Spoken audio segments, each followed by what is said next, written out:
안녕하십니까. 한의학 입문TV 강의를 맡은 한의사 이한영입니다. 오늘부터 지난달에 이어서 그 중경서 조문에 관해서 공부하는 시간을 가져보겠습니다.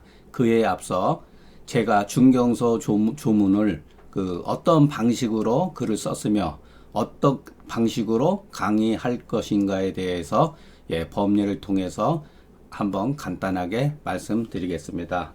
끝까지 경청해 주시기 바랍니다. 자, 우선 우리가 어떤 학문이든지 과학이 됐던 어떠한 그 학술 세계는 완벽할 수가 없습니다. 우리 한의학을 지나치게 우상화 시켜가지고서 황제의 내경이라든가 중경서라든가 난경이라든가 심지어는 여러 책들을 완벽한 책이다, 이상적인 책이다, 한의학의 모든 것을 담고 있다라고 생각하는 것은 굉장히 위험하다고 볼 수가 있습니다. 또한 그렇게 지금 받아들이는 사람도 없고요. 그렇기 때문에 우리가 중경서를 배우고 좋은 점은 배우고 의심되는 것은 의심하는 것, 이것이 저는 공부하는 사람의 자세라고 봅니다. 그러면은 우리가 중경서는 증상과 처방으로 되어 있지 않습니까? 그것이 육경변증론이라고 하는 토대 위에서 육경변증이라는 그러한 큰 범주에서 증상과 처방이 거기에 나름대로 비교적 합리적이라고 볼 수도 있고 그와 같은 방법에 의해서 분류되어 있는 그와 같은 체계로 되어 있죠. 어떻게 보면은 제가 예전에도 말씀드렸지만 우리가 공부를 할 때 어떤 책을 볼 때 동의보감이든 의학임이든 경학전서든 무슨 책이든지 간에 그 앞에 보면 하나의 그 책이 가지고 있는 시스템, 어떤 전체적인 편집의 어떤 방법, 이것이 굉장히 중요합니다. 왜냐하면 거기에는 그 사람들, 그 책을 쓴 사람의 사고방식이 있기 때문에 우리가 먼저 그것을 존중해 주면서 그것이 어떤 사실과 맞는지 안 맞는지 우리가 비교 검토하면서 취하는 건 취할 것은 취하고 버릴 것은 버리면 됩니다. 그러니까 아무리 중경서라고 하더라도 우리가 조심해야 될 경우는 고방가들 같은 경우 과대망상에 빠져가지고서 중경이 무조건 옳다라고 이렇게 주장하는 분도 계시는데 그것 또한 비합리적인 생각이라고 볼 수가 있습니다. 그러니까 우리 한의학은 가설 위에서 세워진 학설이다. 제가 누차 말씀드렸지만 가설이라고 무조건 비판하자는 게 아니에요. 이것이 타당하느냐 안 하느냐에 대해서 우리가 입증을 해야 한다. 현대 시각에서 중경의 증상과 증상을 기준하는 방식과 그 처방이 전적으로 옳다고 할 수가 없다는 것입니다. 이거는 중경이 최고의 명이라 하더라도 그것은 중경이라는 사람의 사고방식이지 우리 개인의 사고방식 또는 현대 관점에서 봤을 때의 그것은 다소 사람마다 의심스러울 수가 있다는 거예요. 이거는 우리뿐만 아니라 과거의 모든 주예가들도 의심을 했다는 거예요. 그렇기 때문에 먼저 당시의 상황, 당시의 관점에서 중경이 책을 어떤 자료를 후세 사람들한테 남겨주고 그 자료에 의해서 많은 사람들이 편의상 자기들이 어떠한 견해를 그 안에다가 조문에다가 개입시켰다는 거죠.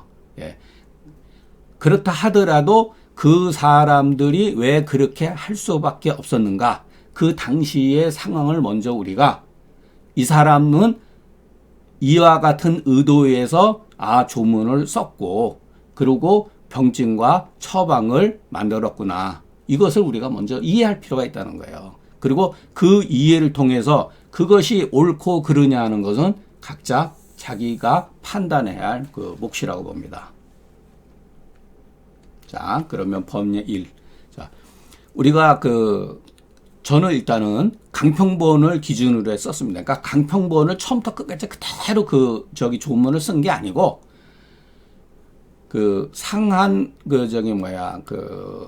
상한론 해설이라고 하는 누구죠? 대총경절의 그 책을 그 내용 그대로 발췌를 해서 썼다고 볼 수가 있어요.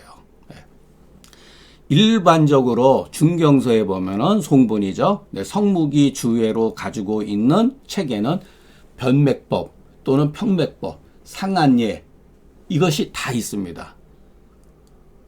강평본에는 이것은 없지만 이 상한예는 기록이 되어 있어요. 그러나 이와 같은 글은 후인이 증익한 글로서 후세 사람들이 전수 과정 중에서 증익한 것을 보았기 때문에 취하지 않았지만 본의를 이해하는데 우리가 이것이 아무리 후세 사람의 글이라 하더라도 이 가운데는 우리가 상한론을 이해하는 데 도움이 되는 것은 취했다.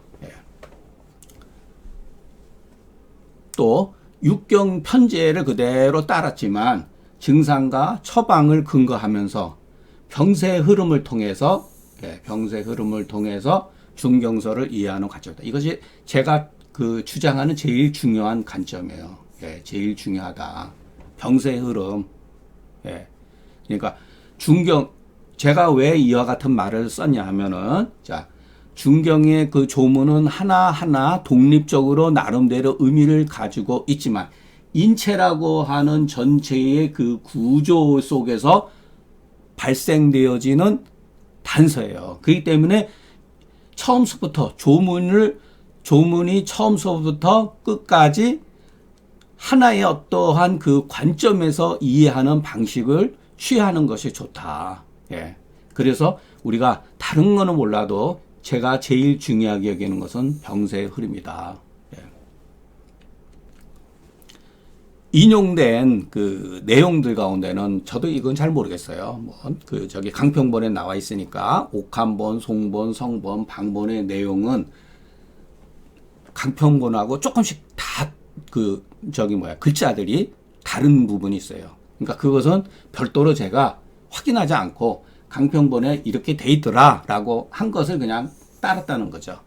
그러니까 어떻게 보면 이거 하나 대조를 비교를 해야 되는데 그 확인 여부를 확인해야 되는데 저는 그 강평본의 그 주해라든가 이것을 기록한 사람들의 그 인식을 믿고서 그 사람들의 고증을 믿고서 그대로 확인하지 않았습니다. 자, 또한 증상이 미비한 경우 유치방과 황한의학을 참고해서 방의에 대비되는 대조해가지고 합당하는 병증을 보완했다.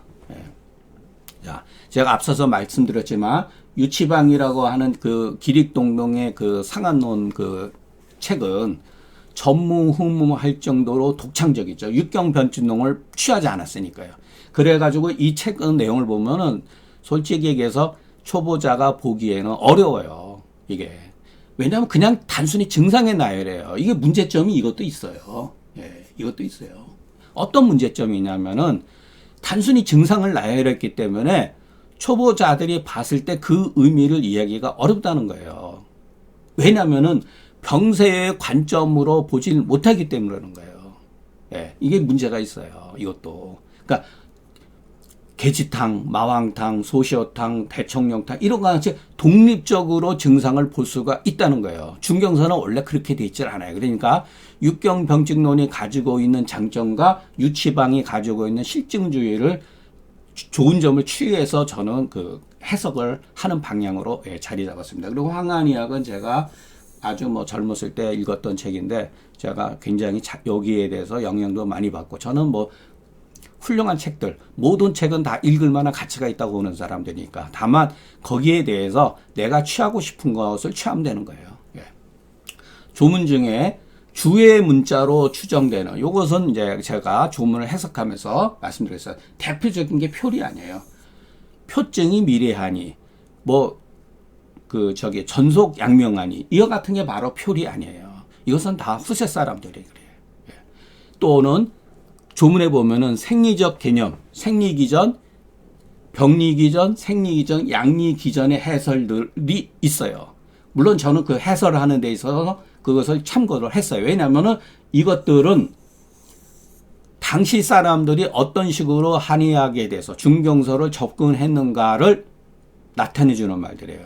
그러니까 여기에도 우리가 배워야 될 점은 있어요. 그러니까 제가 이것을 삭제했다고 하는 건 뭐냐면은 제가 중경서 조문 밑에 교정문을 별도로 했는데 거기에서는 이와 같은 것을 저도 해설에서는 이것들을 취했지만 교정문에서는 이것을 삭제했다는 거.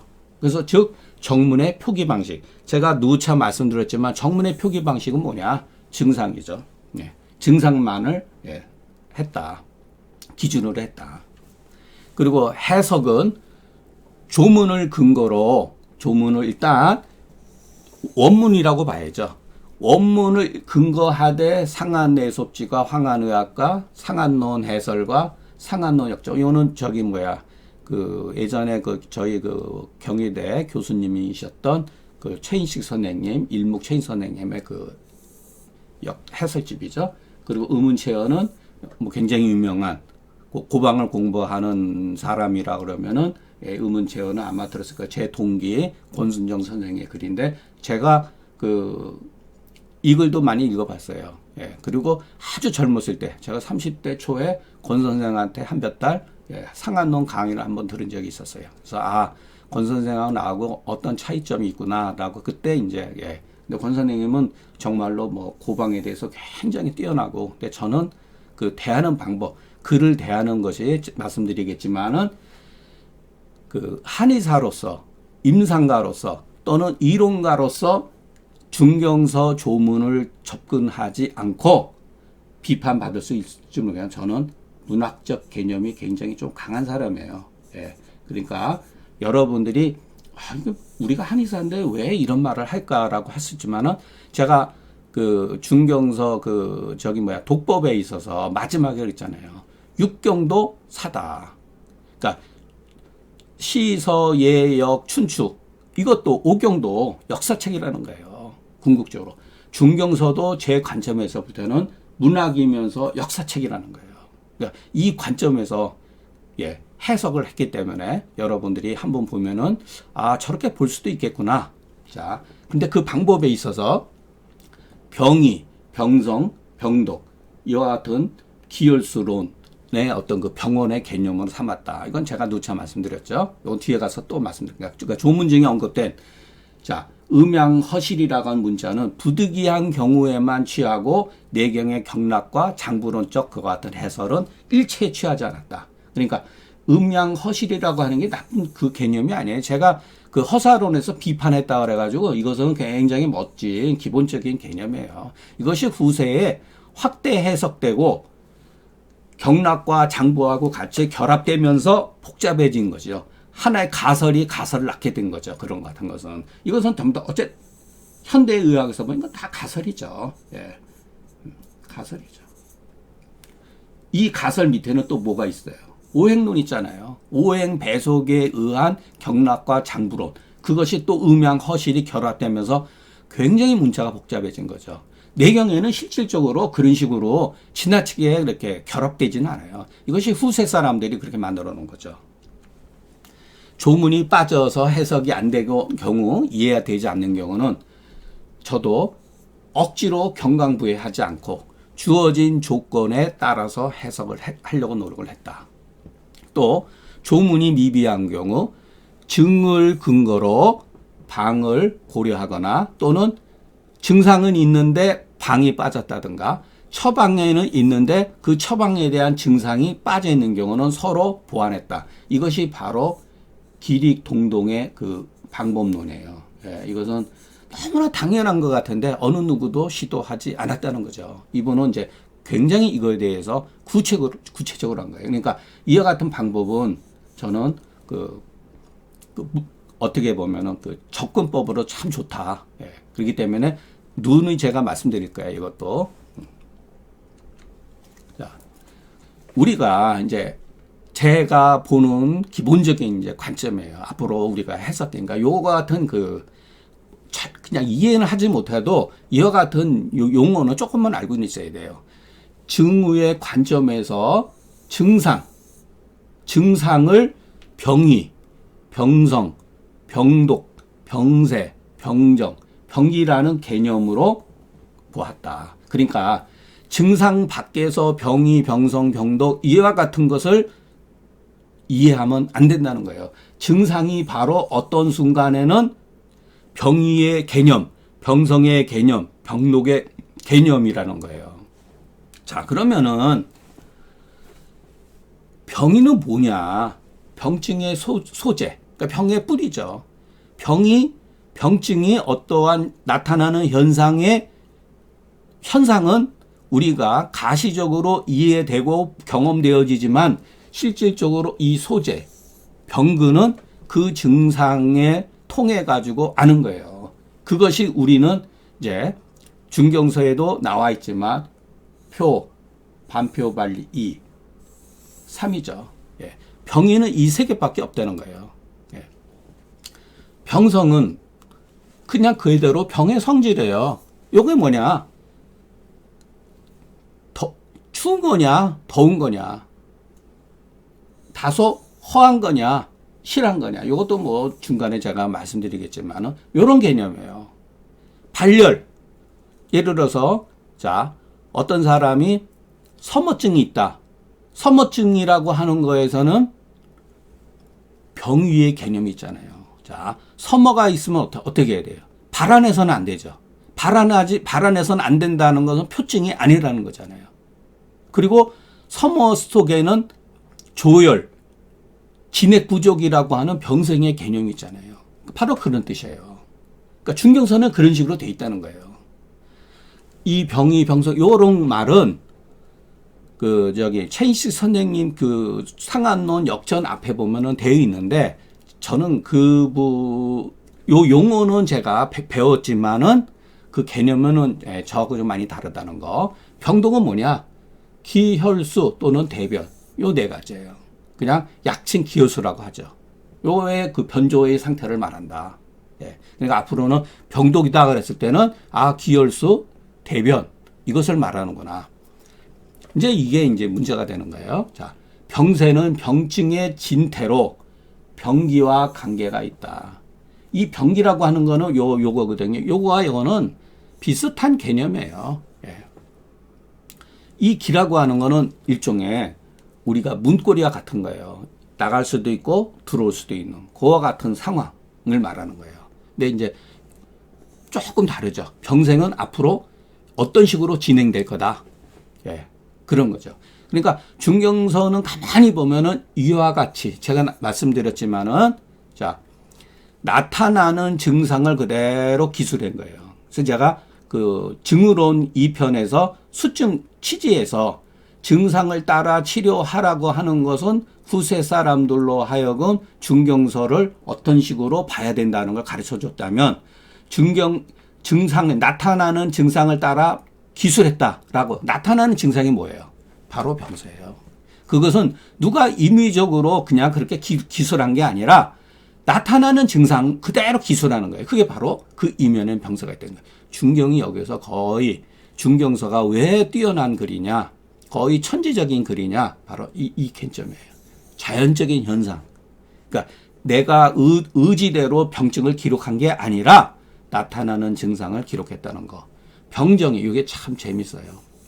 병정은 뭐냐? 어떻게 보면 이건 크게 보면 병증이죠. 이걸 한마디로 말하면 병증이에요. 이게 병증에 이와 같이 볼 수 있다는 거예요. 그러니까 병정은 병증과는 다소 다른 신체적 어떠한 상황을 말하는 거예요. 그러니까 병증은 병증이죠. 그러니까 예를 들어서 발열 이랬을 때 발열은 병증이지만 오한, 오풍 이와 같은 것은 병증이면서 병정의 개념으로 볼 수가 있다는 거예요. 근데 왜 굳이 그와 같이 글을 썼을까? 이게 뛰어난 거예요.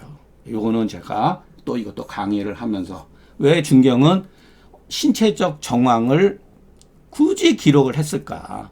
평증만 이렇게 해도 되는데. 자, 병기는 뭐냐? 대소변의 이분리, 땀이 나고 나지 않는 거, 물을 마시고 마시지 않는 거, 이와 같은 것을 우리가 말한다는 거예요. 여기에서 이와 같은 것을 현상을 통해 가지고서 일종의 배설 기능하고 관계가 있죠. 예. 그거하고 전부 다 병이 앞으로 어떤 식으로 발전할 것인가. 그렇기 때문에 병이, 병성, 병독, 병세, 병정, 병기는 자, 개별적 개념이며 분리적 개념이 아니라 상호 보완하며 의존하는 관계다. 그러니까 병이 어떠한 증상은 병이가 될 수도 있고 병성이 될 수도 있고 병세의 개념이 될 수도 있다는 거예요. 딱딱딱 하나씩 이렇게 독립적으로 이 증상은 병이, 이 증상은 병성 이게 아니라 어떤 증상은 병이가 될 수도 있고 병성이 될 수도 있고 심지어는 병세나 병기의 개념이 될 수가 있다는 거예요. 그러니까 지나치게 개별적이고 분리적인 개념으로서 이것을 받아들이지 말라는 거예요. 저는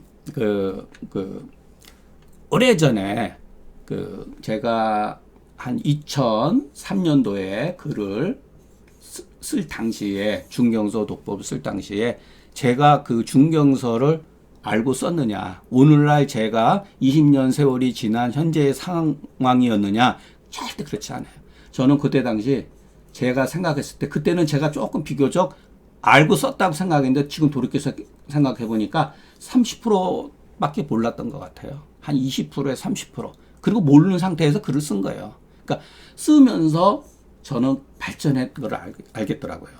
그리고 제가 작년에 이제 중경서 독법 강해를 진문당 서적에서 출판사에서 출판을 했는데 조금 문제가 있었어요. 제 자신이. 너무 경솔하게 책을 출판했던 것 같아요.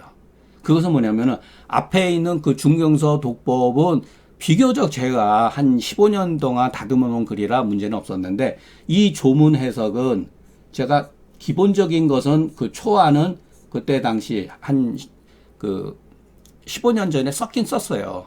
그런데 이것을 조금 다듬고 그래야 되는데 불과 2개월 만에 조금 서둘러서 좀 출판을 했어요. 그러니까 제가 작년에 출판한 내용과 앞으로 강의할 내용에는 차이가 많이 있다. 그리고 제가 5월 달에서 6월 달 초기 한 40일 동안 다시 이 조문을 한문으로 제 방식에 따라 전부 다 한문으로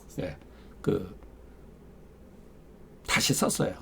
초안을. 그리고 이것을 초안 조문 해석을 초안을 쓰면서 다시 강의를 하기 위해서 거기에다가 다시 또 현토를 달았거든요. 현토를 썼는데 이 현토를 쓰면서 또 두 번